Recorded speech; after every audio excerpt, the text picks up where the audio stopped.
My friend Dylan. We know him as Jukebox Ginger. We've been friends, and for some reason, I've done your podcast a bunch of times, Right. and this is your first for the first time you're doing Evolving with Corey Castle, and it's going to be kind of like maybe like a brief sort of first edition to our, maybe let's say it's a multi-part episode. This will be 280.1.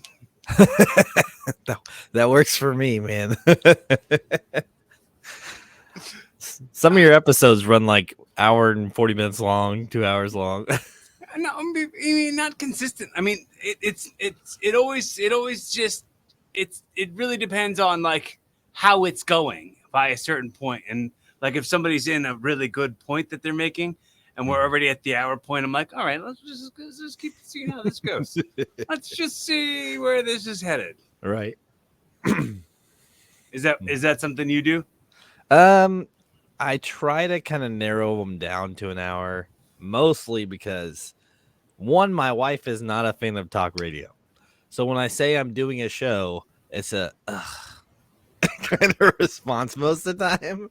Yeah. So yeah, I mean, I try to keep about an hour. I have had some go about an hour and a half. So you podcast without the fear of her hearing it later.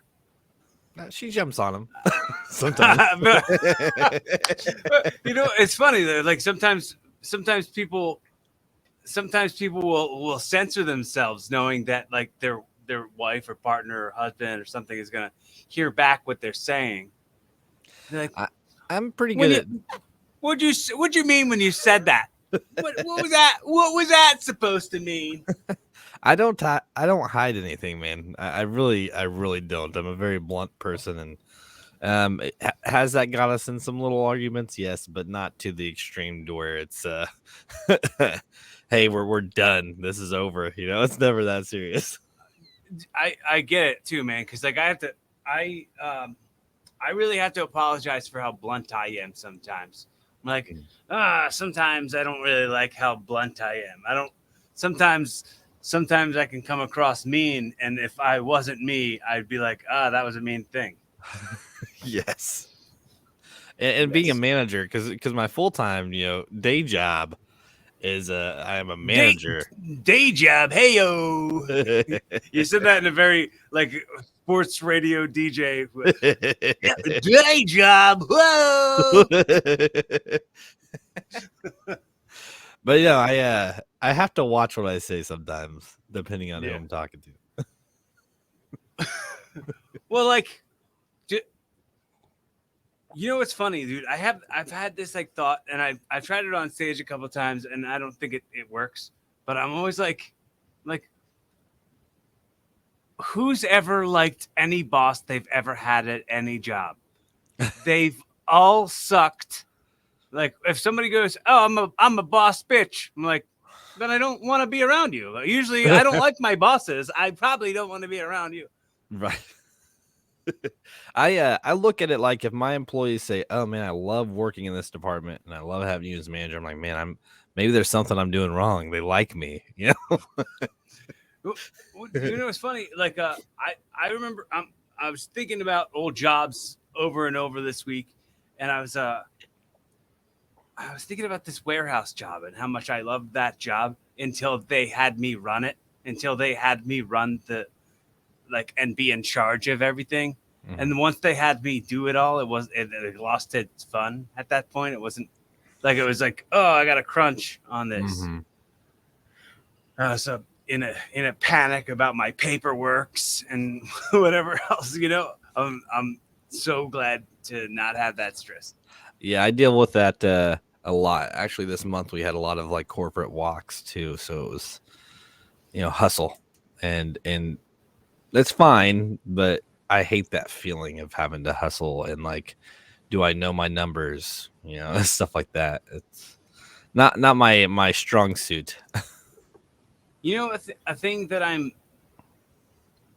it's weird. I'm I'm not looking forward to this at all. So Mhm. in the current timestamp, this 11th day of September 2022, uh, I I I just lost a job.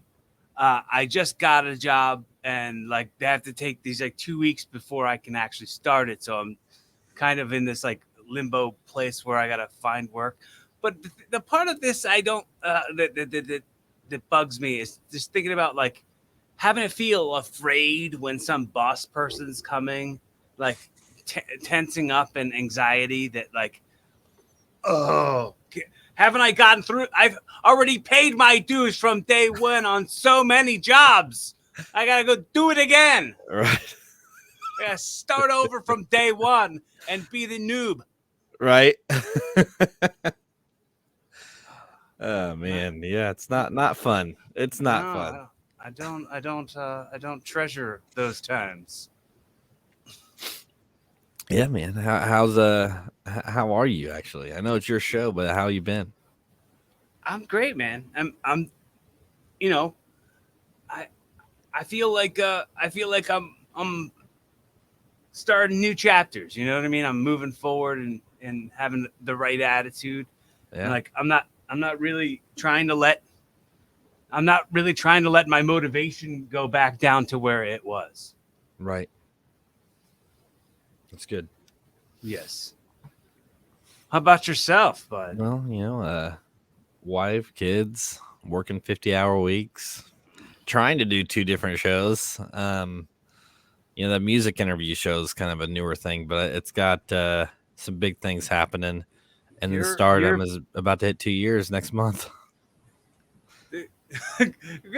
get some rest, tall child. You can't keep burning the candle at both ends. It's just, it's funny because when I first podcast, actually with you, was on that audio app, Green Room. I think that Uh-huh. Spotify Green Room. Okay. And that was when I was just using my phone and I was Mhm. hiding under a pillow and some blankets to kind of make the audio sound better. And I look back on it and I'm like, man, you were one of my first guests. And as soon as I started having guests on, it made me want to keep podcasting. So it's I would say it's a hobby, but it's actually something I love to do now. So I do my best to make time for it without affecting my family life, especially when I work so much. So it's done some big things for me, and it's something I definitely have a passion for now. So It's a funny thought to me now that you said your wife's not a fan of talk radio, and like you're the biggest fan of doing it. I Like, am. It's true, but I get it. It's talk radio is not for everybody. I really do get it. It's fine. oh, it's boring as shit. Yeah. I mean, I like you got to make sure that the person who you're listening to is saying some stuff you want to be hearing. That's going to be adding some value into the effort that you're putting towards it. Mm-hmm. You're going to get some value for your effort. And it's like you don't necessarily have to have a niche, and that's true in a way. But once you have a style of show, you kind of want to maintain that because if you're all over the place, how are Do you you going to have one of build? those? Do you have one of those? I don't think I do. I don't. That's what I try to how do you maintain not how do you get having it? that. No, who wants that? That's it feels too manufactured. It feels like it's for losers. It's like a real loser move to have structure. Get out of here with your basic structures. Get out of here. I don't want timed segments. I want regular ass friends having a conversation about Exactly. stuff. Well, And go ahead. It's your show. Go ahead, man. and I would appreciate me being free to do that. But see, that's also something you have to maintain. Not having that structure. Right. I'm committed to not making this like a radio show. Yeah. You don't have a bunch of buttons underneath your screen to make Bazoing! Ooga!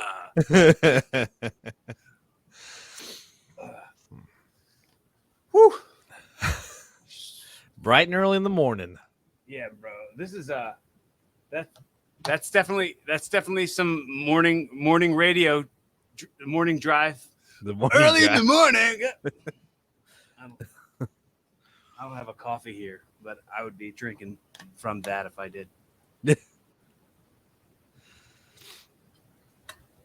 Is that your work? Is that your workout cup? No, this is just my new jug that I've been carrying around. It's a little gift from my woman. It's nice. It's big.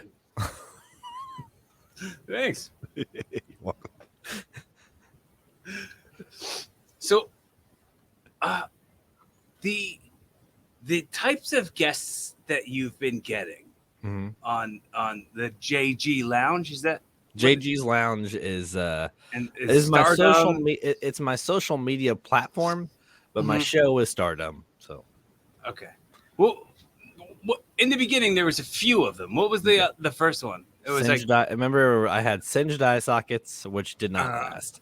Mostly because it was so new. Podcasting was so new to me. I didn't really know what I was doing, so I was like, I gotta get rid of one of them and just stick with the other. Yeah, dude, you were doing a juggling act that you didn't need to be doing. Yep, exactly. It's like, bro, you're doubling your workload, and the reward from that workload isn't doubling at all. Right. No, and which is why I actually created the whole Clash of the Casters, which you've also been on, because I incorporated that concept into StarDumb, you know. Mm-hmm. And so I still do the serious topic because StarDumb's meant to be a comedy rant, just kind of just bullshit, talk freely. And, it's meant to be. Listen to this guy with all the structure and such. Structure. And then I also love to do like free speech about like more serious, interesting topics like paranormal. You know, I would like to do something like Bigfoot or just something out there crazy that people like to watch. And then get a lot of you guys on there and almost collaborate with other podcasters while I'm doing it. So, what was the weirdest one so far? The Flat Earth with David Weiss. Yeah, what was weird about that? You know, it's one thing. There's something about religion that I grew up with that really kind of affected me, and it's not just religion, but people who like are very one-sided and they don't have that open mindset to listen to somebody else. So you get people that are like in these almost cult-like situations like this Flat Earth, whether it's a cult or not, you know, whatever. You guys believe something that you can't necessarily prove, but then like if somebody tries to argue it, it's no longer just funny talk. It's defending something that you can't prove. And that was, I mean, it was interesting, but at the same time, it was like, come on, you know, be a little open-minded to the fact that you're on a show where most of these guys don't believe you. Dude, I had the one Bigfoot hunter guy on my show. How was it? It was neat. You know, because I wanted to make an effort to make him feel like I'm not trying to like make fun of him or anything. I want to make him feel welcome and like give him a platform. Even if it doesn't like help the cause or his channel or anything. Mm-hmm. It's just like, well, this is fascinating to me, and I want to know what kind of thoughts you have going around in your head. Mm-hmm. Well, and it made me curious, like, how does somebody just get into that? And then that becomes a part of their everyday life, you know? And that's with anything. It's kind of like what we're doing, except for we're doing it here on our computers, and he's doing it out in the woods. Right. Just finding something that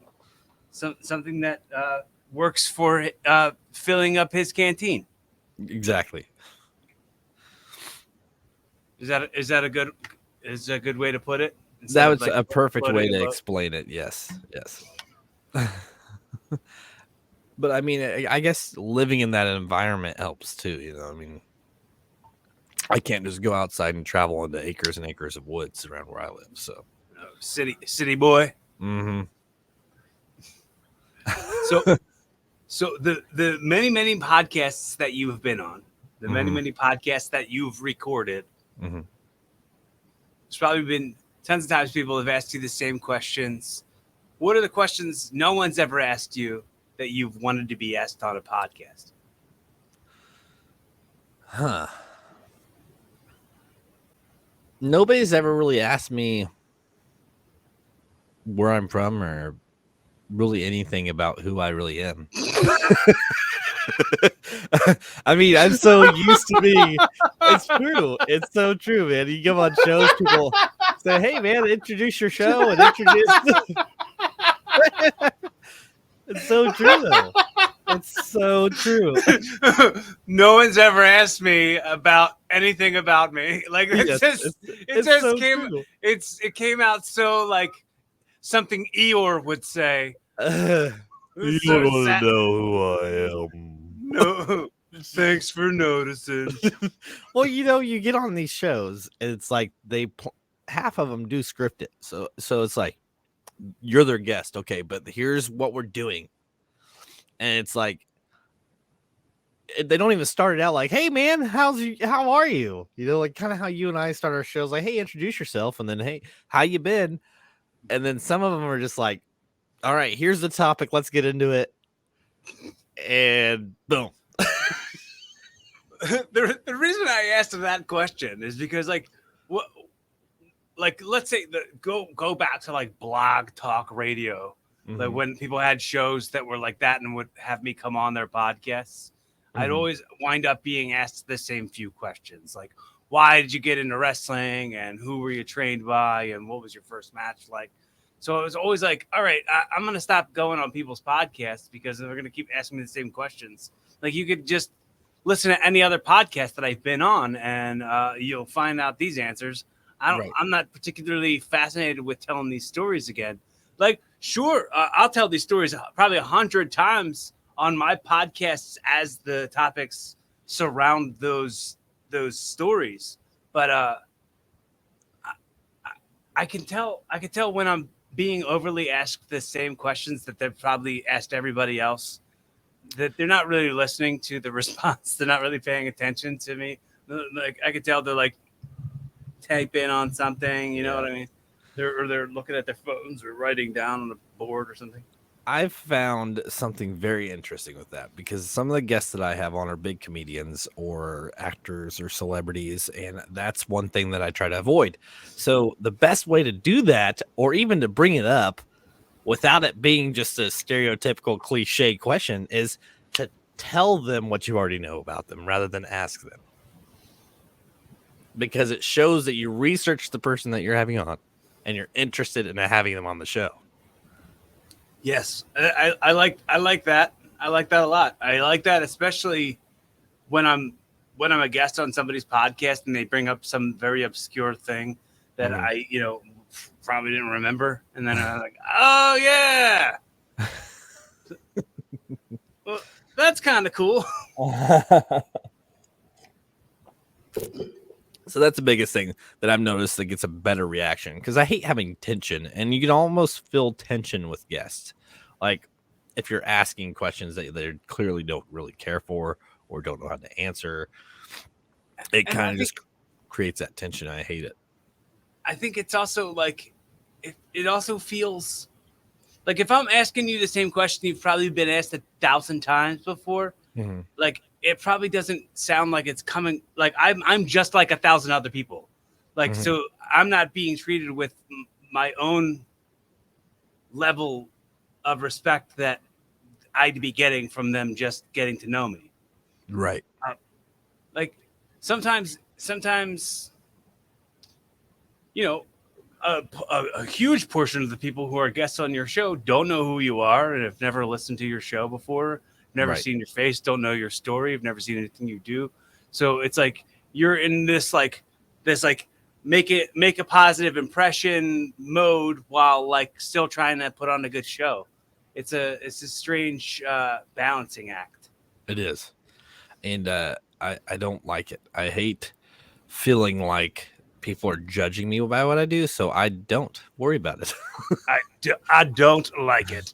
No, I also don't edit. I feel like there's no need to. Like, it's me.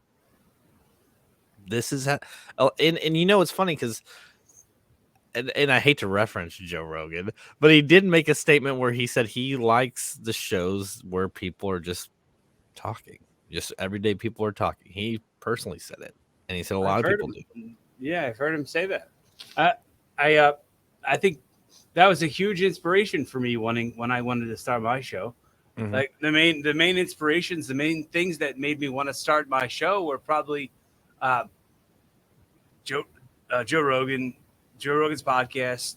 You Made It Weird, Pete Holmes, Duncan Trussell Family Hour, and WTF Mark Maron. Mhm. And that's kind of all what those shows are.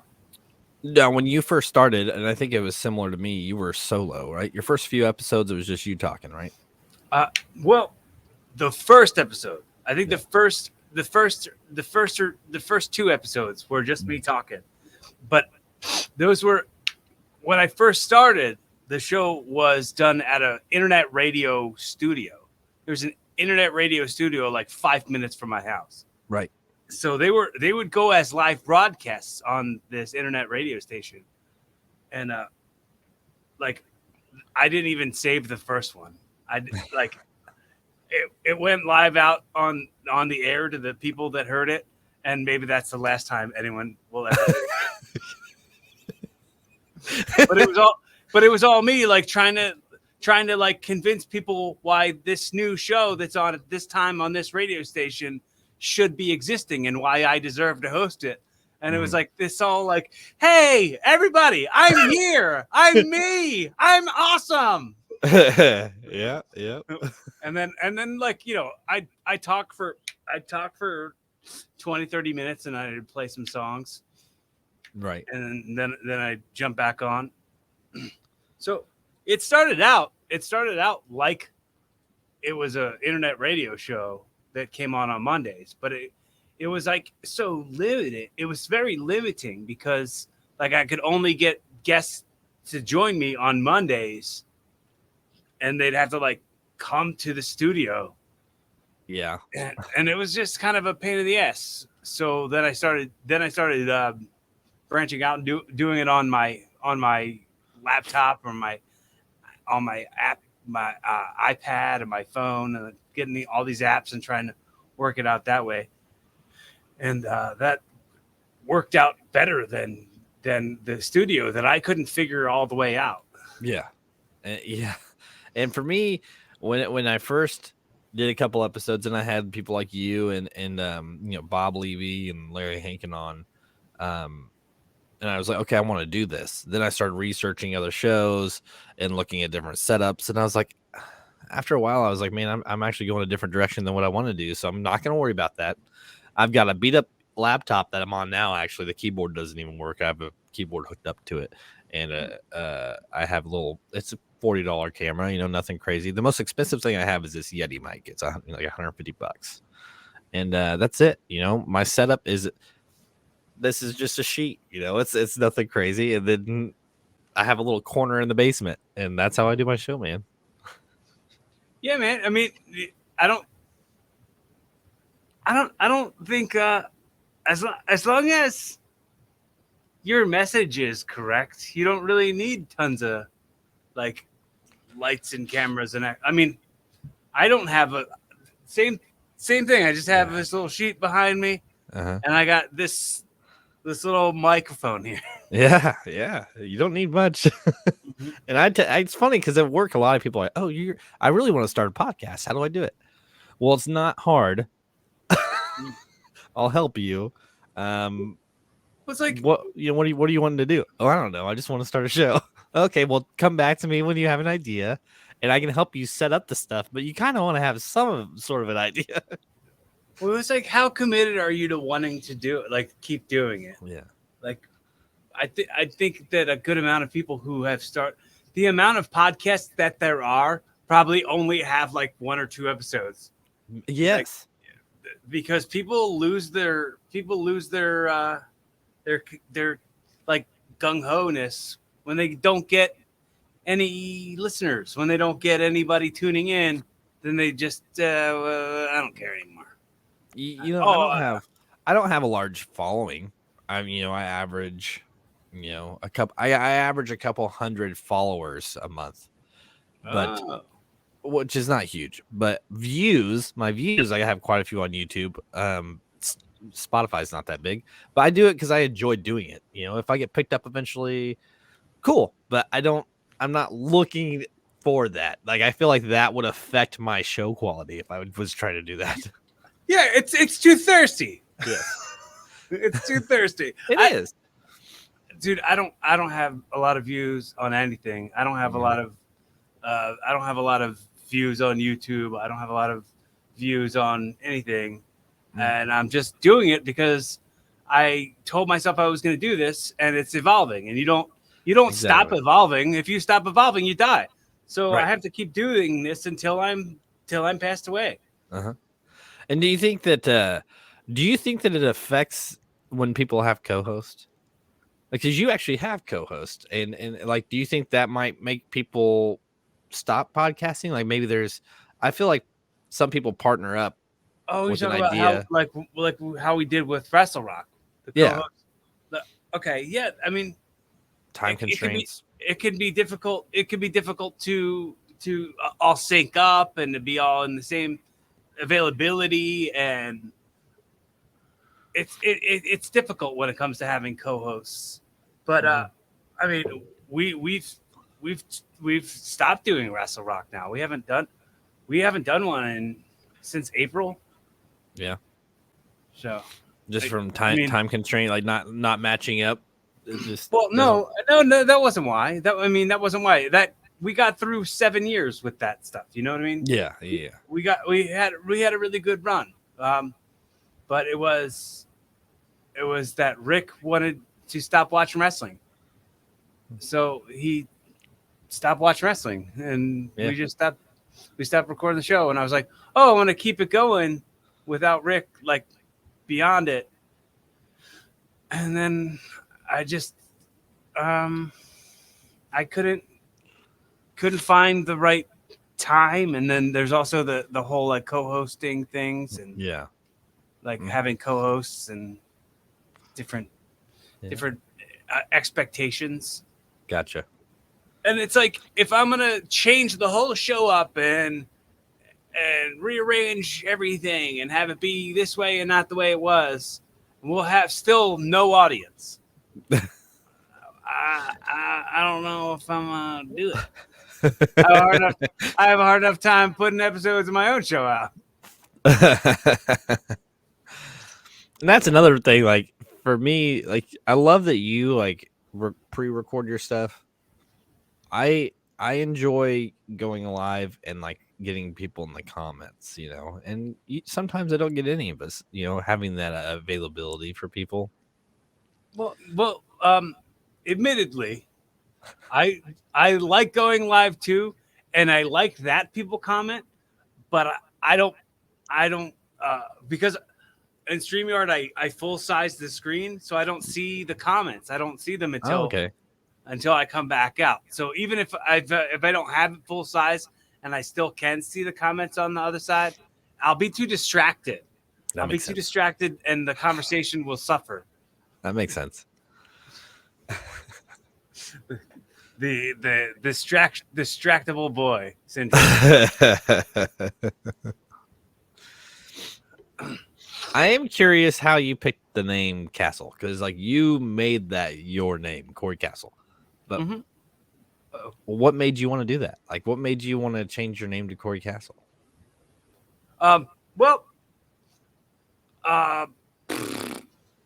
So I wanted to actually have my name when I started.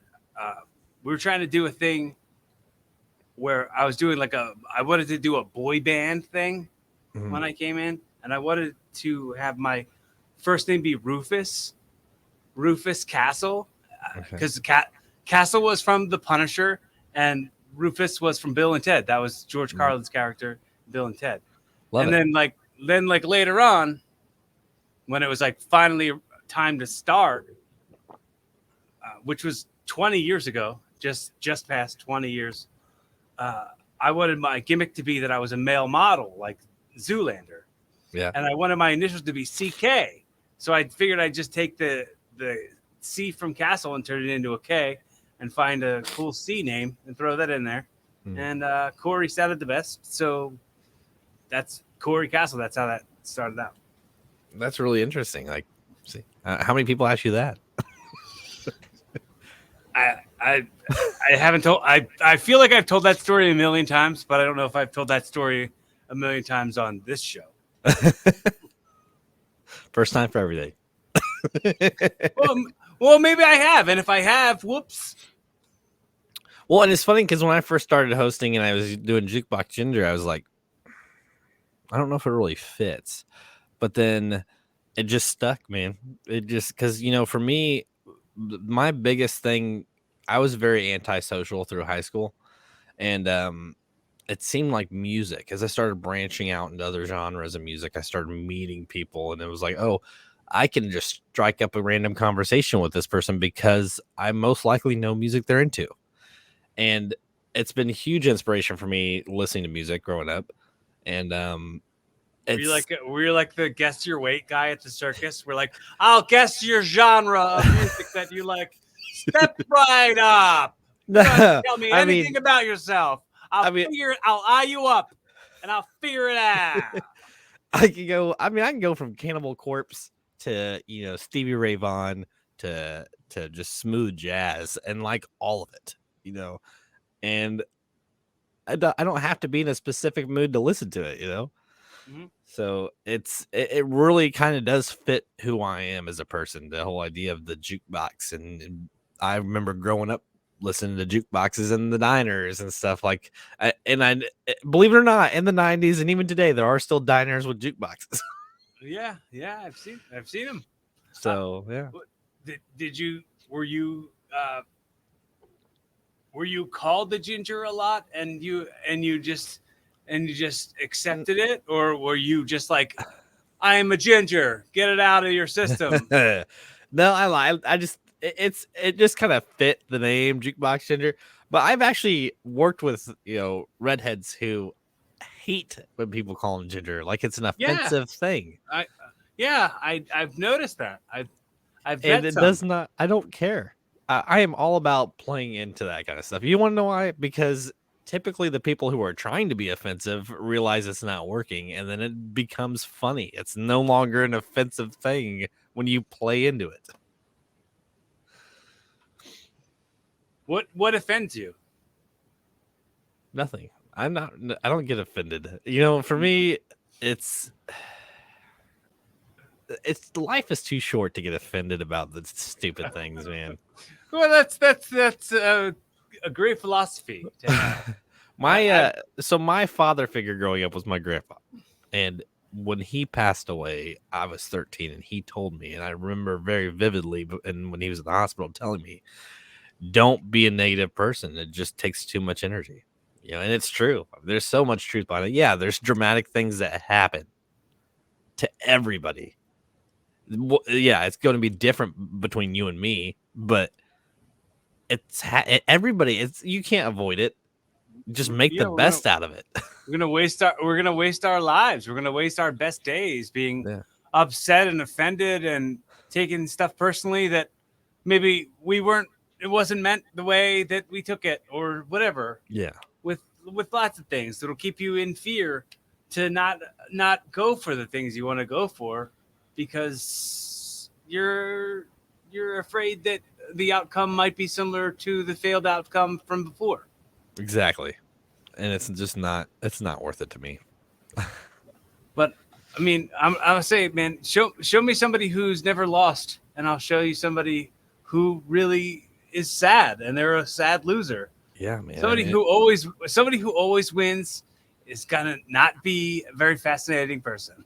Yeah. Oh, and like people who idolize celebrities and all these things, it's like they have struggles too. You don't see them, or you do. I mean, sometimes you do.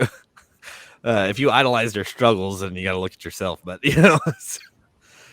it's just so cliche to to worry about stuff, man. There's so I get that some people's mindsets can't wrap their head around that.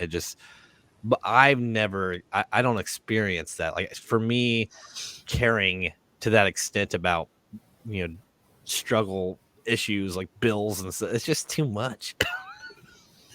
Dude, I was having this conversation and with my brother yesterday, and it's also something I'm trying to develop into a bit, but I can't get the wording right. But I want to be like the stuff that people look at and they're like, oh, that's kind of nerdy. Like, oh, those wrestling's for nerds, or like comic books are for nerds, or like whatever this is for nerds. But like everybody who likes football, that's universally cool. But it's like you're a math nerd. Well, now I have to be able to figure out how to multiply 6 and then add 1 and then say, how much this quick math do this nerd have to figure out? I also hate following sports. And there's all these rules and there's all these numbers. What first down? We're like, what do you mean? What does all that mean? What is the numbers and this numbers? I don't know what that even means. And I don't want to go, hey, what does it mean now? I'm already almost 40 and I don't know. I'm fine with not knowing. I have to ask my 11-year-old. Like if we're watching football, I have to ask him what some of the things mean. Yeah, I'm not interested in learning. I know that there's going to be shame that comes with it. Yeah. I'm like, yeah, I don't get it. And they're like, oh, yo, Timmy, you dumb. Yes. Yes. And I'll be at work and people are like, oh, yeah, did you see? And then they start rambling off stats about a player. And I'm like, cool. He's like, get a life. Get a life. The fact that you know that much about a person, it's insane.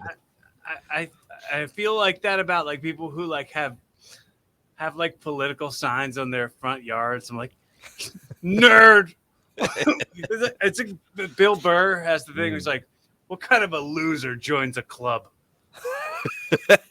Whenever I see the front on the front yards of people and they have the political things, I'm like, loser. Loser.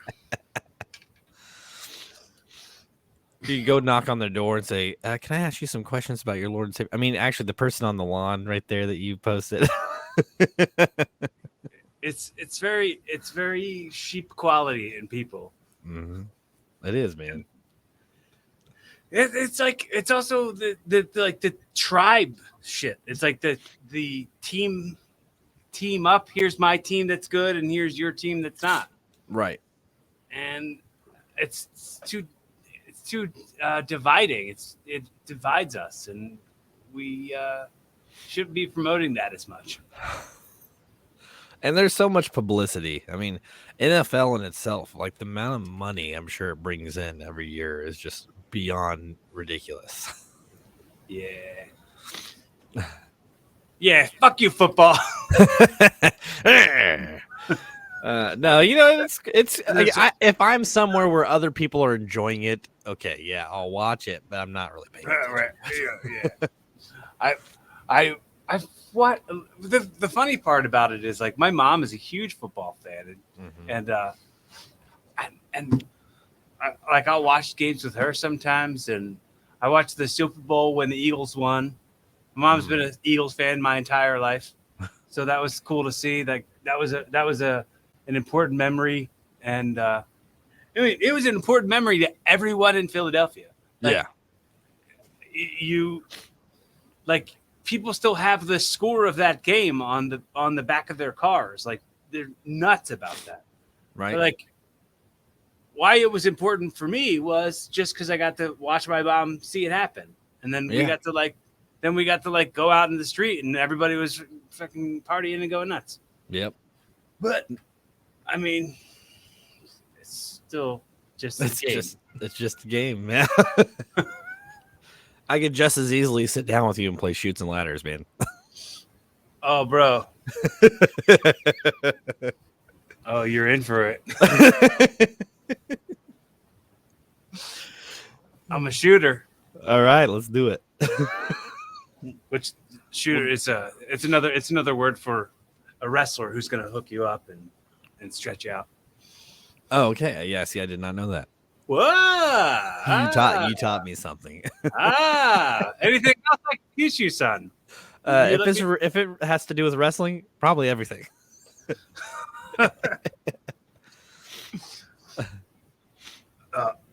So I know your story is a pretty complicated one. Yeah.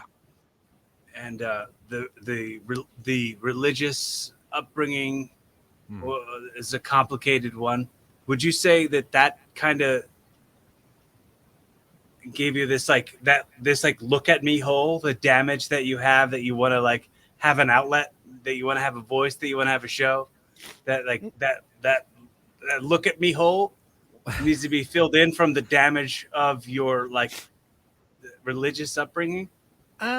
No, because again, I don't like to dwell on negative things either, and yes, it was a very rough upbringing, but again, I don't like to reflect on those things. So like, I'm not necessarily saying that you're reflecting. No. I'm saying that the damage is there. Has it made me who I am today? 100%.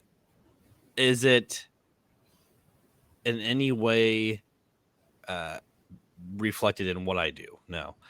Because I am who I am because of all like the wrong things that happened, and I was in cult like churches, as a kid, and it was like made me not want to be religious, So, I believe there's something else out there. I think it's too bland to think that after this is just nothing.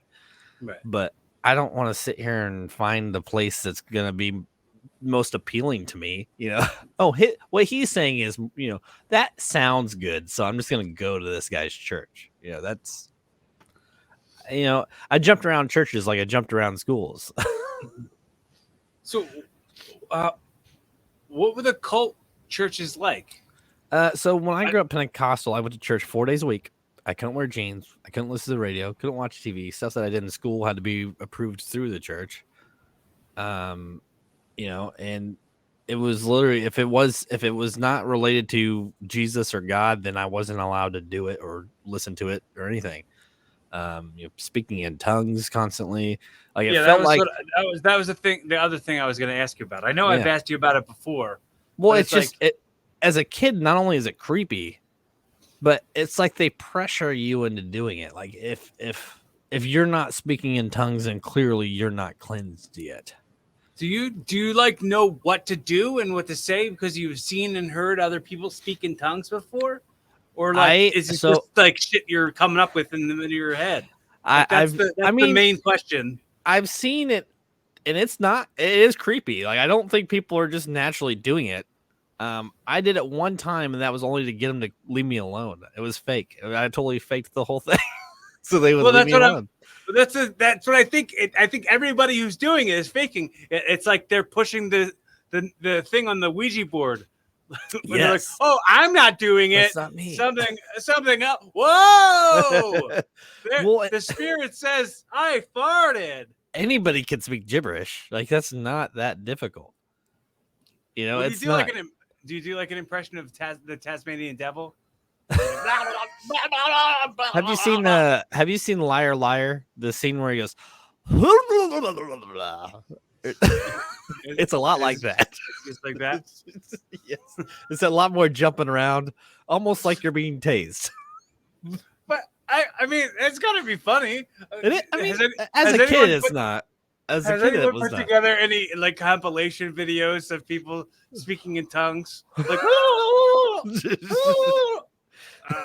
They should just do like a whole day's worth of things of just scenes of people speaking in tongues. There's like an America's Funniest Home Videos channel that is just people speaking in tongues. Man, that would get taken down immediately. It is. It's a very weird, man. If you've experienced it, then you know it's very weird. No, I've never experienced it. This is actually the first conversation I've had about it. So, well, no, not really. Even more interesting. That's even better. No, we talked about it on your show before. Yes, but it's just weird, man. It is, and I feel like pressure. The pressure of having to do things right. It just sucks. It's not fun. There's nothing interesting about that to me. Oh, man.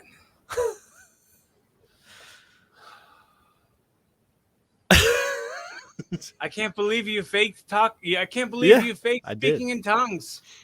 Yeah, I actually remember. You remember? I remember laying there on the stage doing it, and then somebody came up and zipped my pants up because they were unzipped. I didn't. My fly was down. Somebody came up and zipped it up. Do you think that the Lord did that to you? Yes, it was 100% Jesus Christ, my Lord and Savior. XY Jesus. Oh, man. All right, I'm not topping that. I'm done. XY Jesus. That's good. You should use it on your next stand-up bit. Mm-hmm. You're gonna use that whole me faking a speaking of tongues and my fly being down. I'm sure you're gonna incorporate that somehow into a joke. Perhaps. Perhaps if I can make it work, I'll put it in the old notebook.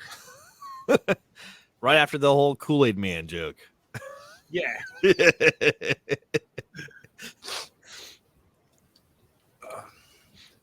So I've got just a couple more things, and then I'm gonna send you off into the sunset.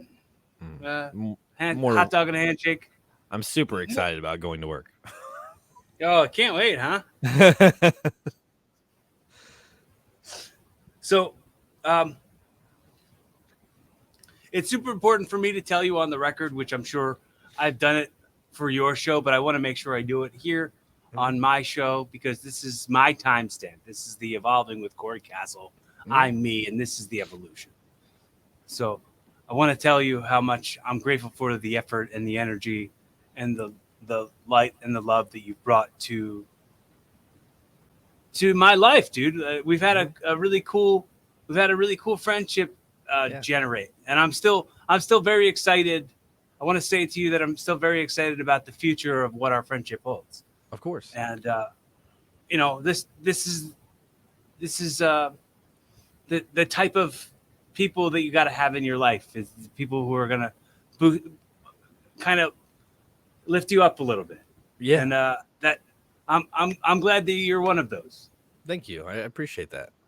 And I want to give you the opportunity at this point to play the host for a minute. Ask me or say to me anything that you'd like to say or ask. Well, I'd like to play on that right there. And when I first started podcasting, you were one of the first people that I met. And we have developed a really good friendship off of that, And I don't try to play like I can be more helpful than I am, It's, can I actually fly over there when you're having a rough time? Chances are slim, but I could be here to support you if you need somebody to talk to, I'm willing to help wherever I can. But I also appreciate you being around to help me, you kind of helped me. I remember when I had you on and I had the StreamYard logo up on the screen. You remember that? And you're like, get that out of here. Just pay the Yes. So, you had been doing this longer than me. So it was nice to have somebody that could help me get to where I am. And you were a big influence on that. So I do appreciate that. Well, thank you. I'll accept that. I hope to continue to be that for anybody and everybody. And like you said, when you said like you can be there. If you have something going on, you can call me, you can text me, we can chat about it.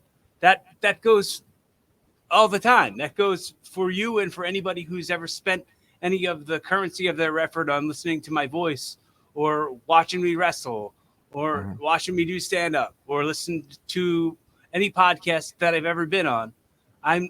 I'm not a hard person to get a hold of.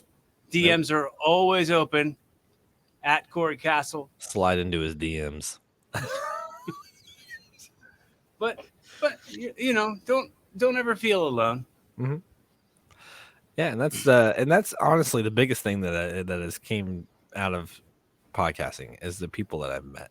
Yeah, I've met some really cool people. I've built I in a way a network on Messenger full of podcasters who like to collaborate and talk crap, and it's nice to just talk, and I don't with my everyday life, I don't get the opportunity, and I don't know how often you get to go out, but for me, I don't go out. So this is my little piece of getting out, just not having to be my everyday, go to work, things to do, prioritize. This is me relaxing. So yeah, I appreciate you having me on your show. And we've tried this once before, and then, life happens and kids decide to interfere. Yeah, I think we've tried it a couple times, right? Mm-hmm. Yes. Awesome. I'm glad we finally got to do it. Yes, exactly. I'm willing to do them whenever. Like if people ask me to come on, I'm like, I have a tight schedule. I'm down. I just wouldn't work.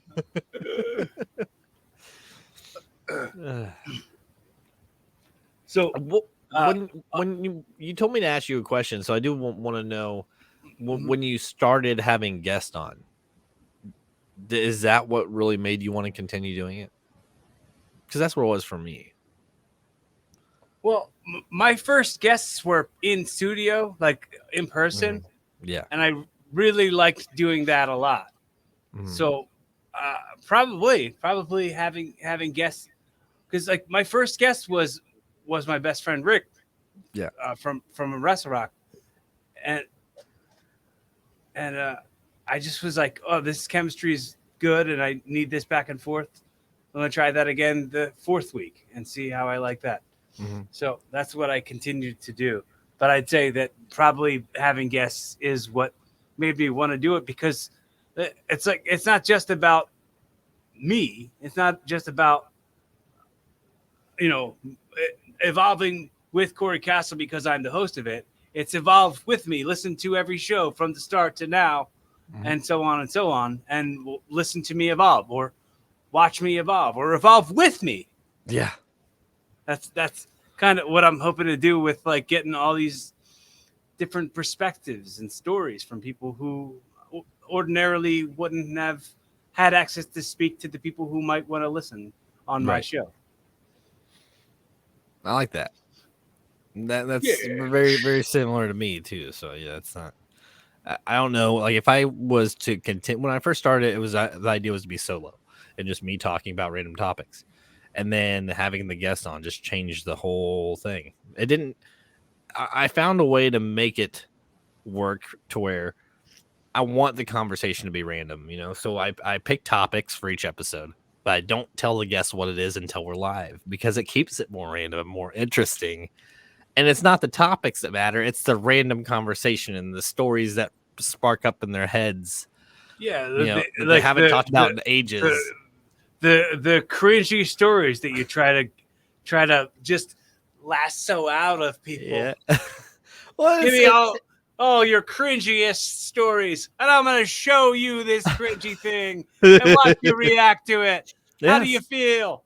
Do you feel like you're going to throw up? I'm pretty sure that was the very first episode. Yeah. With you. The very first episode was like, here, listen to this cringy thing. Look at this yuck thing. You're like, wow, that's terrible. I remember that was your reaction to like 4 or 5 of the things that I posted. I was like, this is incredibly sad. Thanks. But it keeps it random, man. It does. It keeps the conversation from being like I don't know. When you have certain guests on, it almost seems like they try to redirect it, and I don't like that either. There's got to be a gimmick. There's got to be a hook. You got to take them in a direction, because otherwise they just steer off the track and be like, so anyway, well, is it time to go yet?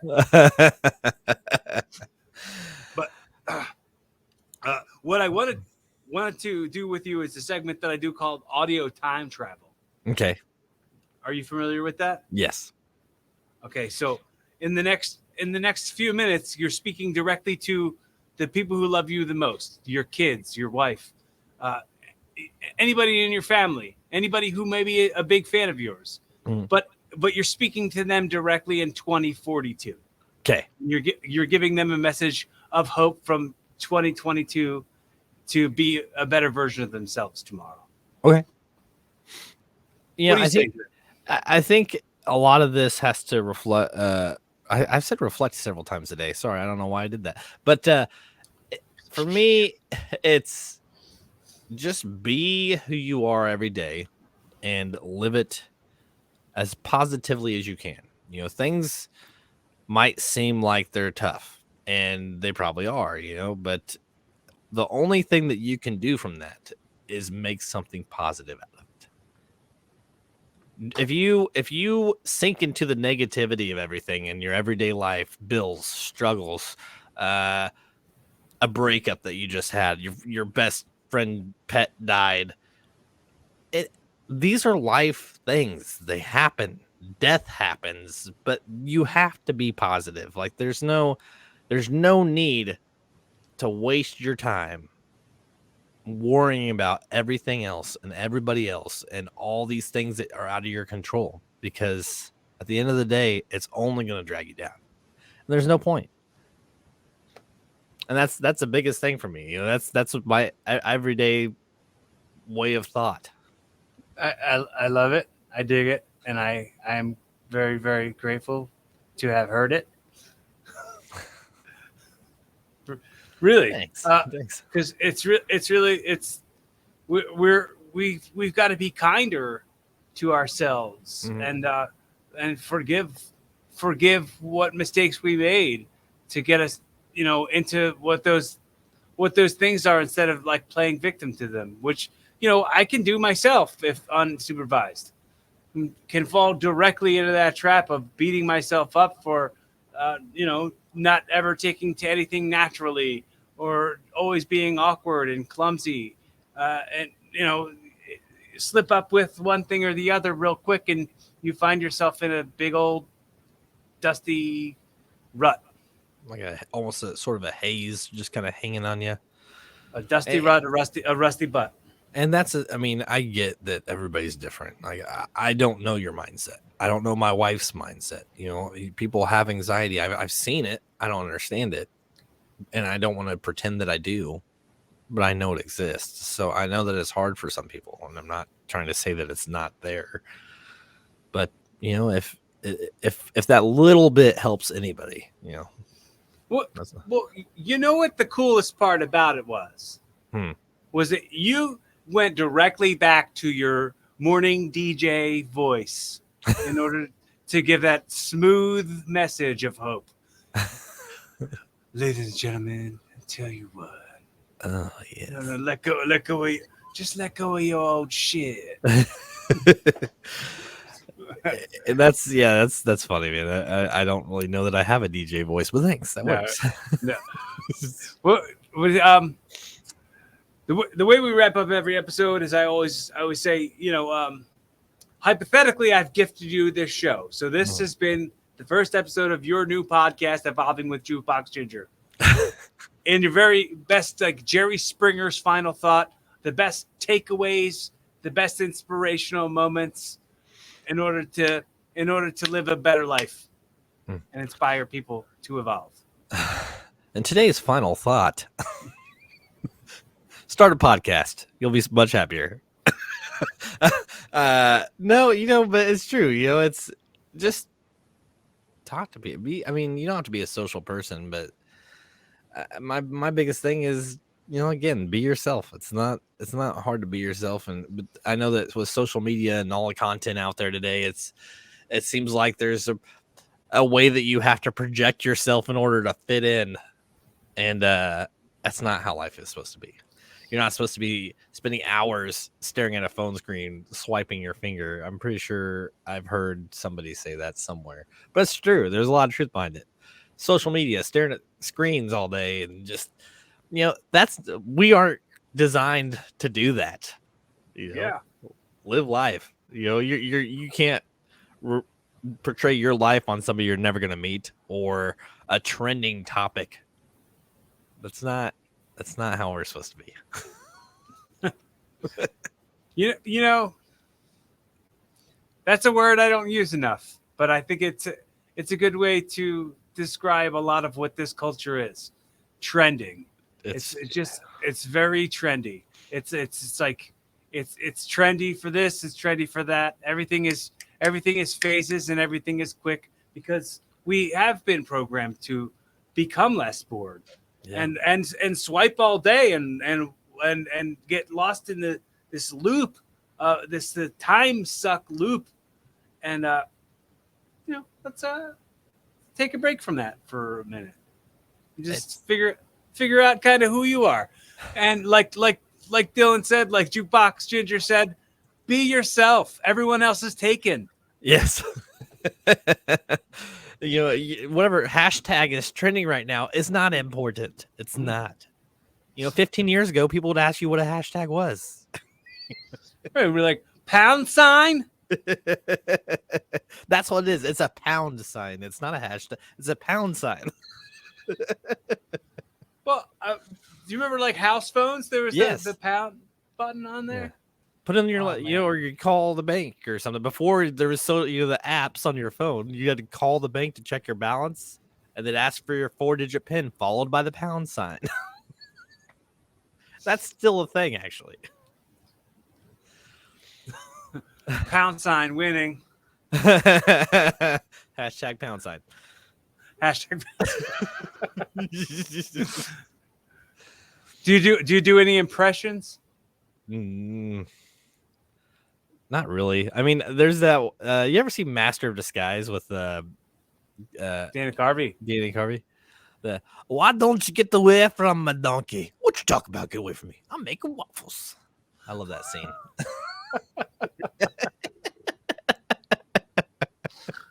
Am I not turtley enough for the Turtle Club? Turtle. Good. Turtle. That's perfect. No, pretty good. Can you just say in your best Dana Carvey Master of Disguise impression, the way we wrap up the show, we say, be fun, have safe, keep evolving. Be fun, keep safe, and keep evolving. That was more of like a Sean Connery almost. So that's fine. It's totally fine. I'm digging it. I'm digging it. Everybody else who's checked out the show, if this is the first time checking out Evolving with Corey Castle, check out the other 279 episodes that I've got on any of the platforms. Follow me on YouTube, hit that subscribe button, comment below so that I know you exist. And, thank you so much for your effort. Thank you so much for your time. Be kinder to yourself. Figure out who you are. Don't forget to forgive people. Forgive yourself. Right. Be fun. Have safe. Keep evolving. Have a good one, everybody. Bye.